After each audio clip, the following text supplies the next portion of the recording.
Assalamu alaikum wa rahmatullahi ta'ala wa barakatuh.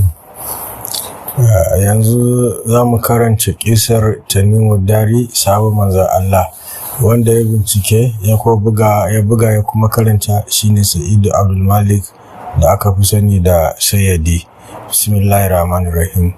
Wata rana manzon Allah sallallahu alaihi wasallam yana zaune tare da Sayyidi Ali, sai ya hangi Tanimu Dari yana wucewa, sai manzon Allah ya fashe da kuka. Sai Sayyidi Ali ya ce, ya Rasulullahi, me ya saka ka kuka?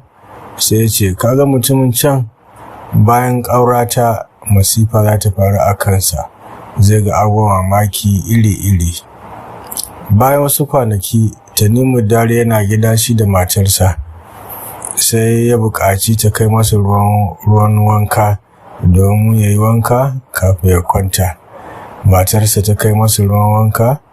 Lokacin da zai fara wankan, sai ya ce bismillahi.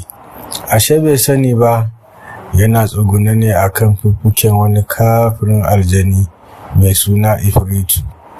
Yana gama faɗar kalmar bismillah, sai aljanin ya tashi sama da shi, ya jefar da shi cikin wani tsibiri a tsakiyar Baharul Muhit. Tsakanin tsibirin nan da garinsu tafiyar shekara 70 ne.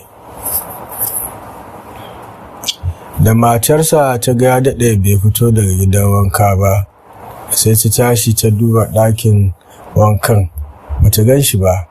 Sai hankalinta ya tashi. Da safiya ta yi bata gan shi ba, sai ta tafi gidansu ta shaida wa iyayenta abin da ya faru. Aka yi ta cigiyarsa amma ba labari. Matar shi ta haƙura, ta zauna shekaru 2 tana jiransa amma bai dawo ba. Bayan shekaru 2 sai ta tafi wajen Khalifa Sayyidina Umar dan Haɗabi, ta ce, ya Amirul Mu'minina, mijina Tanimu Dari ya ɓata. Shekaru 2 kenan ban gan shi ba, ban ga kuma wanda ya gan shi ba, saboda haka ina neman izininka in yi aure. Sai ya ce mata, ki ƙara haƙuri shekaru 2 a gani ko zai dawo ko kuma za a samu labarinsa.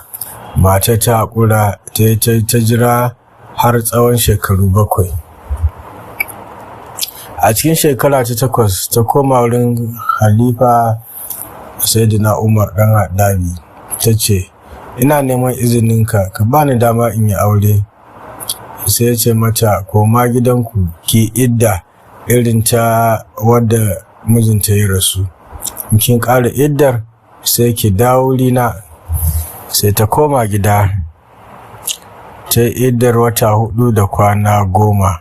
Daga nan sai ta koma wajen Khalifa ta ce masa, na ƙara iddar. Sai ya yi cewa jama'arsa, wa zai auri yarinyar nan? Sai wani saurayi ɗan ƙabilar Bani Uzarata ya zabura ya ce, ni zan aure ta, ya Amirul Mu'minin. Daga nan sai Khalifa ya ɗaura masa aure bisa sunnar manzon Allah sallallahu alaihi wasallam. Da dare yayi, miji ya zo gidan matarsa ta ɗauko masa abinci. Tana aje abincin gaban mijinta, sai ta ji wani ya yi sallama, ya shigo gidan ya kira sunanta. Ta kalle shi tana mamaki, wane ne wannan? Sai ya ce mata, baki gane ni ba? Ni ne Tanimu Dari mijinki.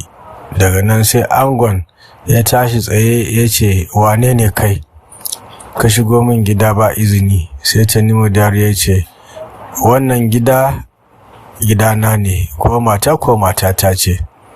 Da matar ta ga za su yi faɗa, sai ta nemi su yi haƙuri, gari ya waye su je wurin Khalifa.